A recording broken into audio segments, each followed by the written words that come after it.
Welcome to Leicester Fan TV. Are you ready for the show?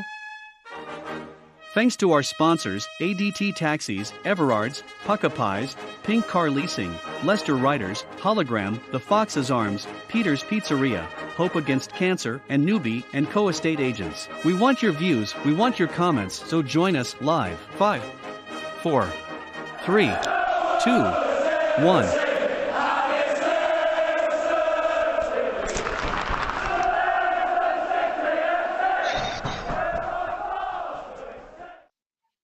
Welcome to the famous Aftermath show with me, Jamie. Obviously, Jamie is still away on working duties, but he will be back in the next couple of weeks, from what I'm not mistaken.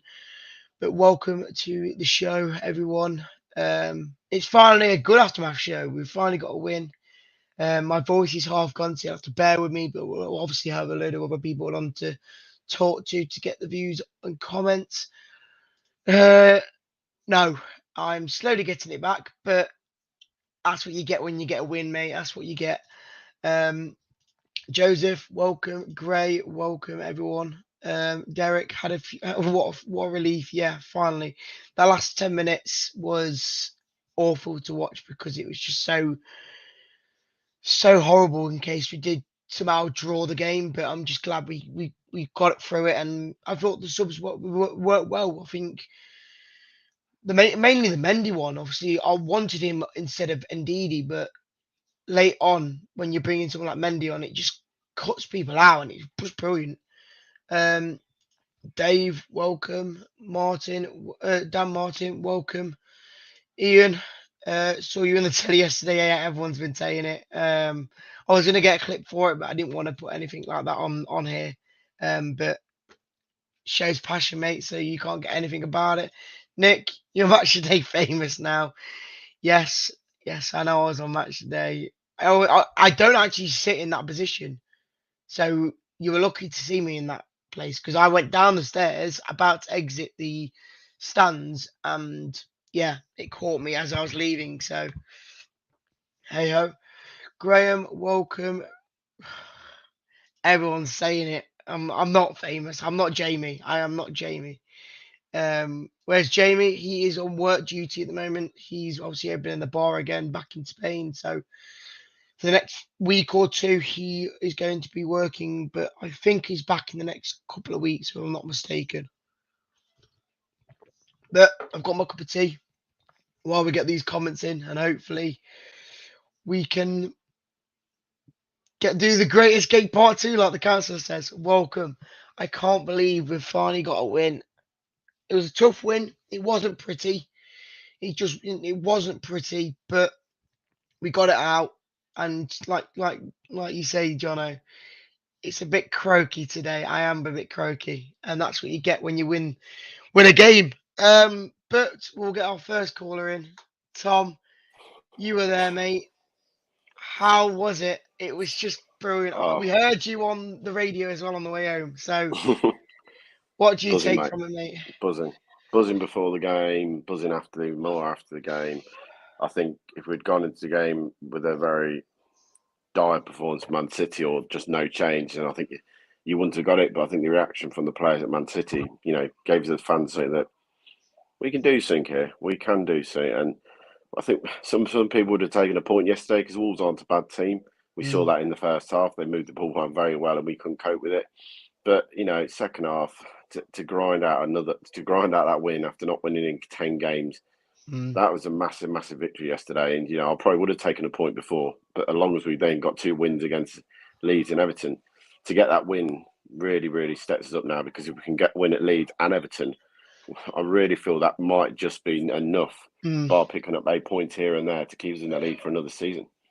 Yeah, I completely agree. I did say about once it got to the 56th minute, I said that if there's only one more goal in this game, and if it did come, I just hope it's us. But at one point, I just said I just don't think anything's going to come for either team. It was just back and forth, and it just felt like nothing was going to get anywhere. But that play we made to get that second goal was just outstanding for me. Obviously, I'm going to say it. Simari was a massive part in that. I'm going to say I thought he was pretty brilliant last night. and the post-match interview that I'm going to show now was a shock to someone. I should be in the side all season.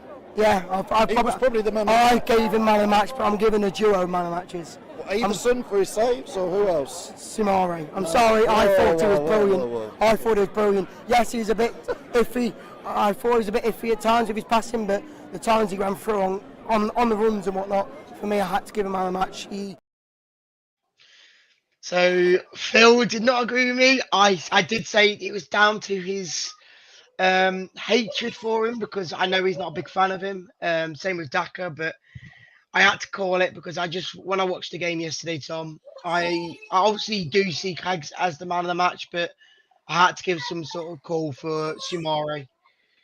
Oh, I think McCaggs was man of the match, but I think Sumari was a very close, close behind him, mate. I mean, that is the performance, what we know he's capable of. And it also says to me, has Rodgers been holding him back from what he's been able to do, and saying, no, I don't want you bursting forward. I don't want any of that. You just need to pass the ball around in my team. And if you pass the ball around, then I'll be happy with what you do. I think there's a lot of players have been held back under Rodgers in the last 2 seasons, mate. Daka looked sharper yesterday in front, just needed to get those finishes. And I think if he gets a goal, he'll soon pick up the pace. Vardy looked sharper yesterday for me. I mean, he knew spat over Vardy starting or not, mate, but he won the penalty.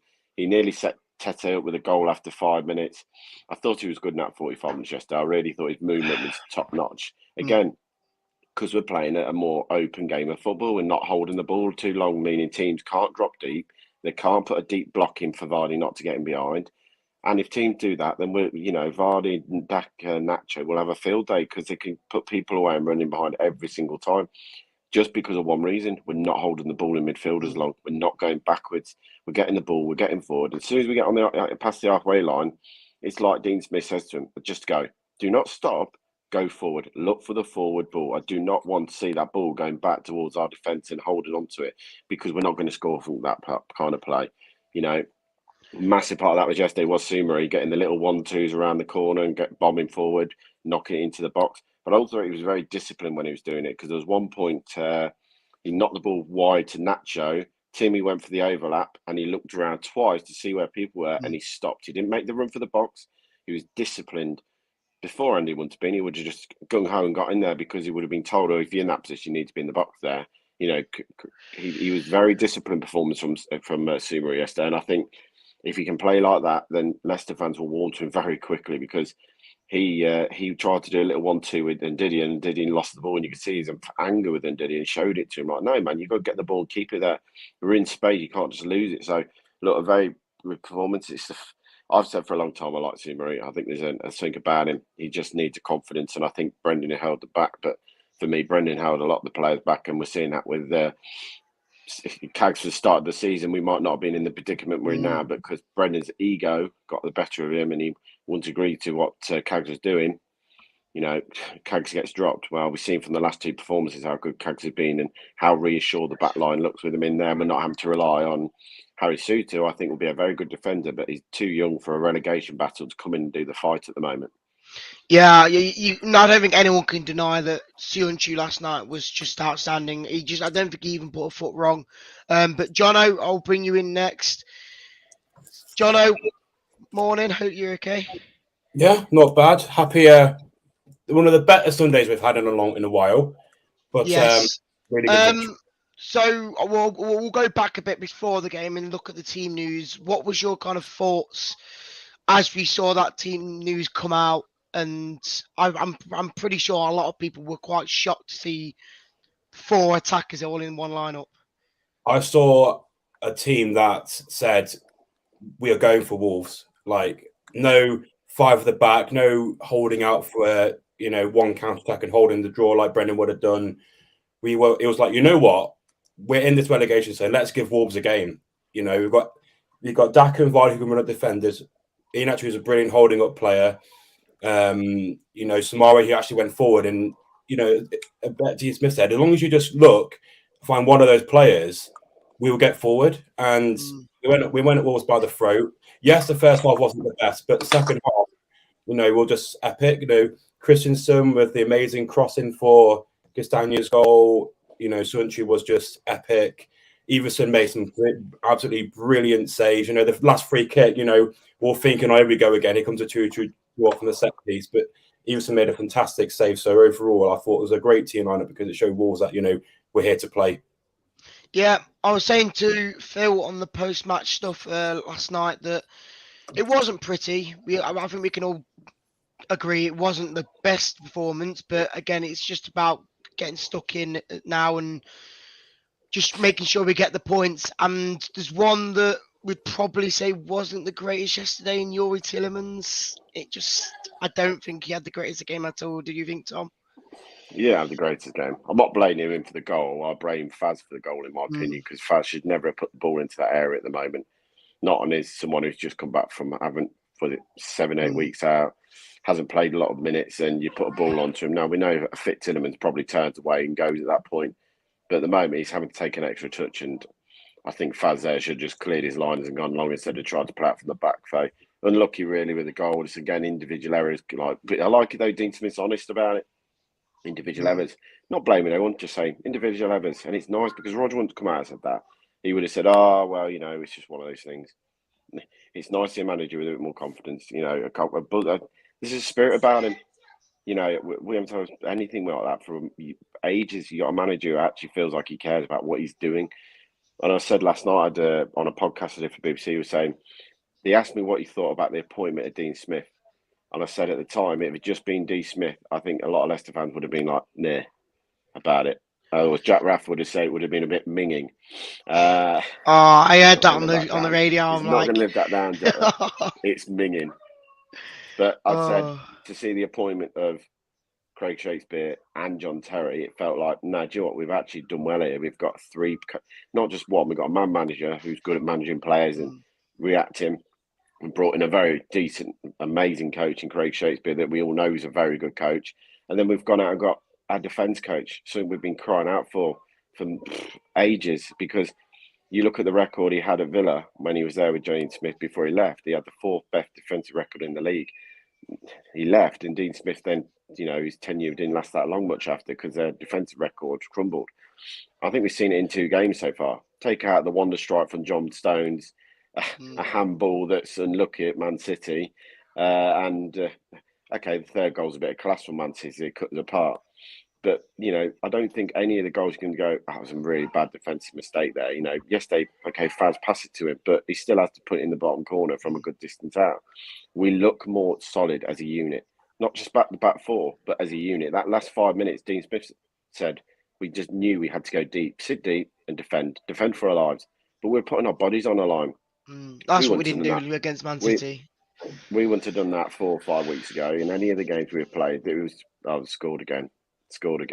Look at the game against Bournemouth. There weren't bodies on the line there. This was a much more spirited performance, and much more of a dogfight. There was hunger. There was passion. Hunger, desire, passion, commitment. That's all we ever ask for as Leicester fans. You show that, and you'll get backed. You don't do it, and you get you'll get the boos and the jeers, because that's all Leicester fans ask for. We're not asking for, crazy Barcelona ticky-tacky football, because we know we haven't got the players to do that. But what we'll ask for is you to fight to the end. And if you do that, then we've got a good chance. And I said last night, for me, after today, I'm very, very optimistic now we can stay in the league, because I think there's a lot worse teams. I said before there's worse teams in the league, but they were still picking points up. We weren't. We picked that first 3 points up under Dean Smith in 2 games. Look, if we'd lost yesterday, I think it would have been a massive, massive blow for everyone, including the players. But to drag the win, literally drag to the 90th minute mark, that goes into a game against Leeds, who have now conceded, 15 goals in 3 games or something. And we can go there thinking, get the early goal, silence their crowd, because we all know Leeds fans will be behind them at the 90th minute but if we concede first, they will turn on them. And that's all we've got to do, is go there and get that first goal. Or if they score first, get the equaliser very quickly. Because we've seen it now. They've scored goals against Palace first, lost. They scored against, who was it, for the weekend? Fulham, they were, 2-0 down, didn't come back into it. They got back in it against Liverpool and crumbled again in the second half. So if Leicester get the first goal from it at Leeds, it could be a massive, massive play. And the performance yesterday from, say, Samari, in Iheanacho's performance, he should have scored at the end there and capped it off a fine performance. There's a lot of performances you take out of game. So we are heading in the right direction very, very quickly.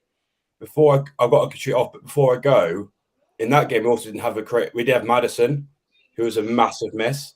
Do you want to know something? I was about to mention, I don't think we missed him as much as we think we did. I'll be totally honest. I don't think he's been his best the last couple of games, and I don't think we missed him as much as I think most people would say. But he's an extra bit of class we have to bring on. Like he's that player who can score that wonder goal. He's that sort of player who can do that pass. And I think going into Tuesday, I think every player going to, you know what? I think we can do this now. So I'm going to shoot off, but thank you for having me on. Appreciate it. No worries, Jono. I'll speak to you in a bit. See you later. Question for you then, Reeedy.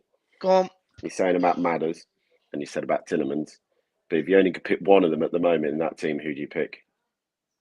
You'd obviously pick Maddison, but I think the reason why I'd say I'd pick someone like Tillemans over Dewsbury Hall is just because of the quality. We know he's probably a better player, so for me at the moment we need to put the quality in. But I know what you mean. I at the moment I just don't think we missed him as much yesterday. I thought Ian actually did okay in that role.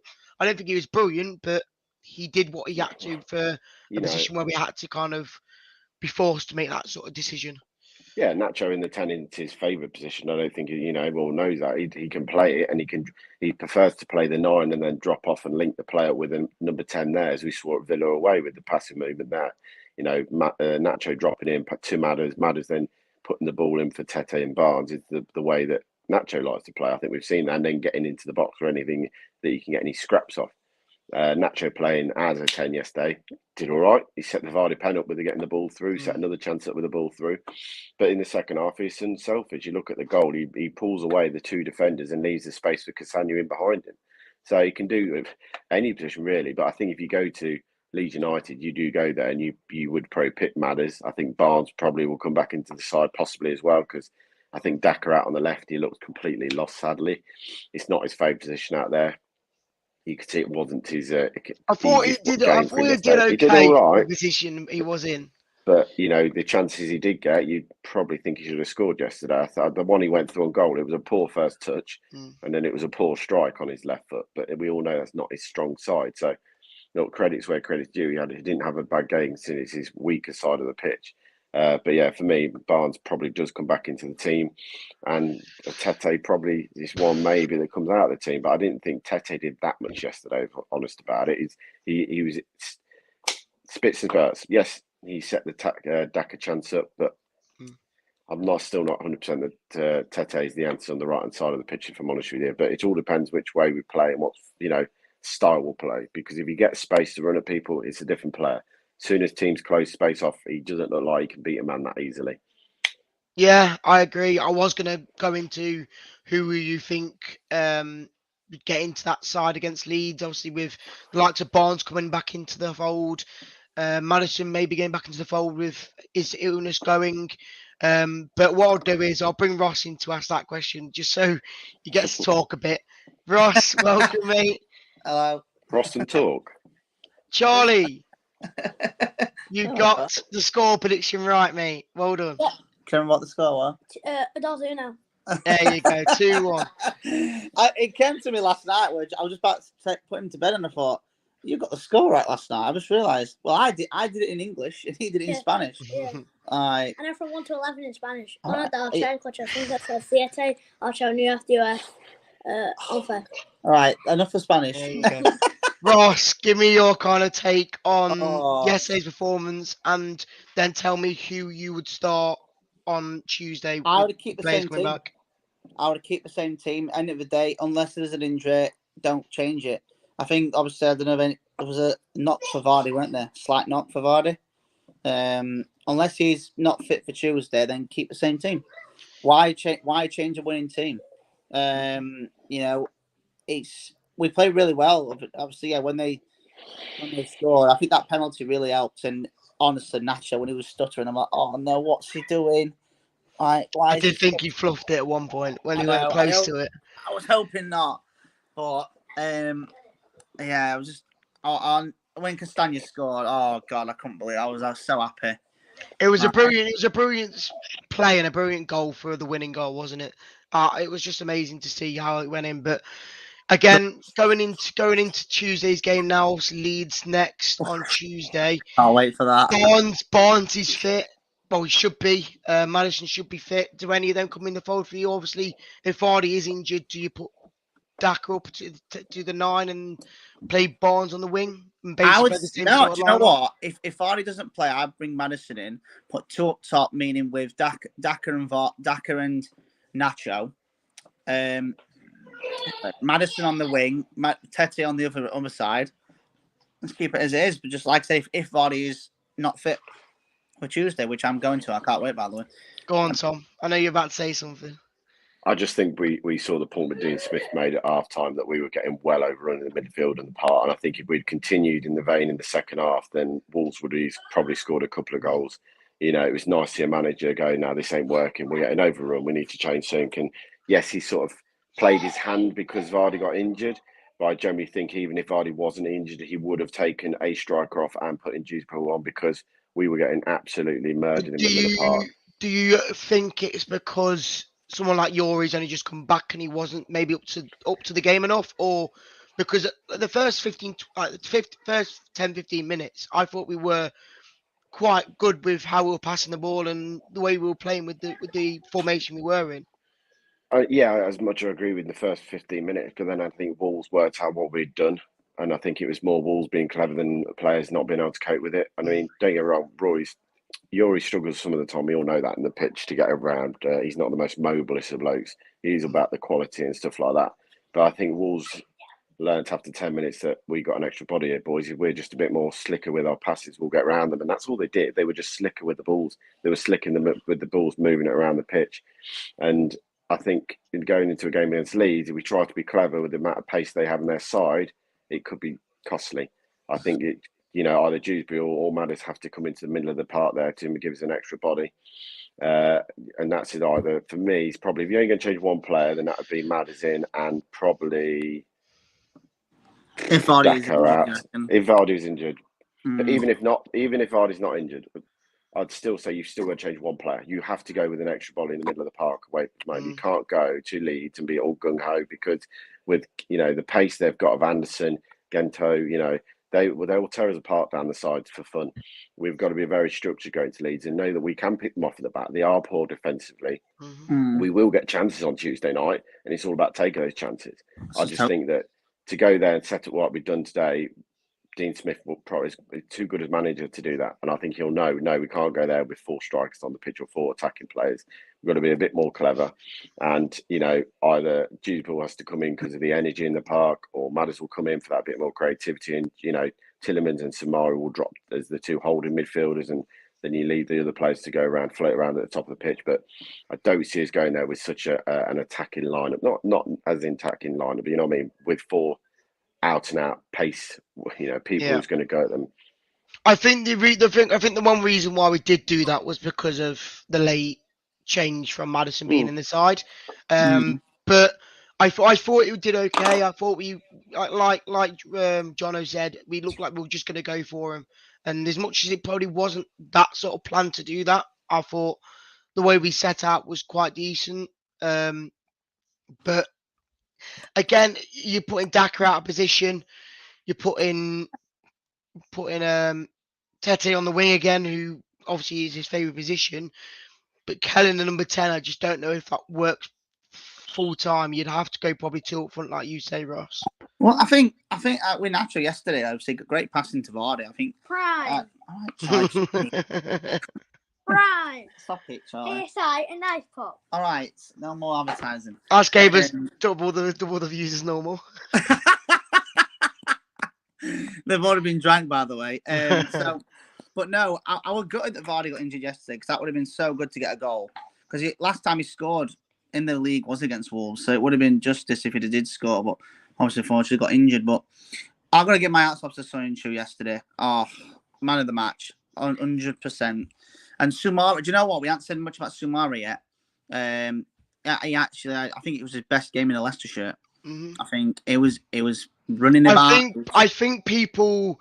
I wouldn't say they're not right to have their opinion, but I think people write players off too quickly. Like, I still think that there's something in Daka.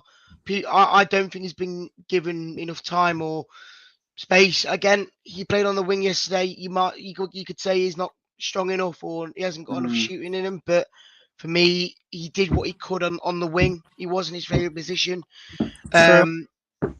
But Samari yesterday, as much as someone like Phil didn't agree with me, I honestly thought, yes, there was a bit of bad passing at times, but I think that was just because we had less in midfield and he had to kind of get rid of it as quick as he could. And even with the pass to the second goal, it was more, I feel like it was more of a mistake kind of pass than an actual pass, because when you saw how Samari passed the ball to Christiansen for that second goal, it was more of like a. It was brilliant. It was like this is great. This is good liquid football. This, and then that when it gets just the passion at the end of the final whistle, you know, like Dean Smith's the passion's coming back, and the final whistle, the reaction at the end, it was like we've just won the league again. We've got the new JT, mate. That's what we've got. The new JT. Well, he's not the first JT. He's not the next JT. He's the first Soyuncu. But I understand where you're coming from. But no, I think yesterday Jono went on radio yesterday, called Robbie Savage out on it about obviously what I said a few weeks ago about Soyuncu. He's been frozen out and stuff. Comes in 2 games. Obviously, yeah, Man City's a bit of a passer bit, but he actually played really well. And Jono called him out yesterday. So well done, Jono. Jono, if we're listening. I will mention this. I mentioned it at the start that Dean did get the subs right last night. I agree that I wasn't too sure on the Ndidi one, but then the way he put Mendy on right at the end just to get him into any player that comes forward for Wolves, I thought he was brilliant. And like I say, Dewsbury, as much as I'm not a big fan of it at the moment, he had to come on for the midfield just to get a bit more possession on the game. So no, we're getting more views today because obviously we saw you on TV. Mate, everyone's saying it. It's annoying. I was watching game on stream, right? And I saw it. I was the final whistle. Where you went? I'm not getting, lad. You're like, and then you turn around and like, I don't know what you said, but you went. Let me see if I can quickly add something. Well, you can't add it, but you can't play obviously, but you can show the picture. Yeah, 1 second. I'll get it loaded up. Just for everyone to see. I'll be famous. Everyone on Tuesday will be getting your autograph. Like, there you go. Yeah, there it is. So, you know, the one I'm talking to right now, Charlie Reeedy, he was on. There you go. I'll put it back up. There he is. Look. There he is. Hang on a minute. Hang on. Why were you wearing a jacket? It was boiling.